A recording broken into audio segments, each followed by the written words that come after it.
राज्यात 3 दिवस उष्णतेच्या लाटेचा इशारा देण्यात आलाय।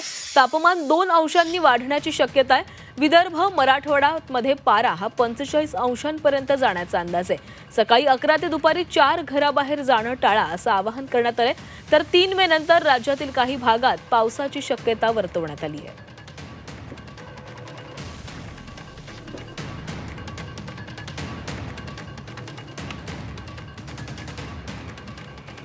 तर गेल्या काही दिवसांपासून राज्यामध्ये तापमानाचा पारा हा वाढतच चाललेला आहे। पुढचे 3 दिवस आणखी तापमान वाढण्याचा अंदाज हवामान खात्याने वर्तवलेला आहे। त्यामुळे आवश्यक असेल तरच घराबाहेर पडा असं आवाहन देखील करण्यात आलेलं आहे। आणि त्यानंतरच 2 मे नंतर राज्यामध्ये पाऊस पडण्याचा अंदाज देखील वर्तवण्यात आला आहे।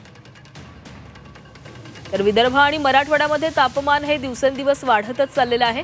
विदर्भ आणि मराठवाड्यामध्ये पारा हा 45 अंशांपार गेला आहे।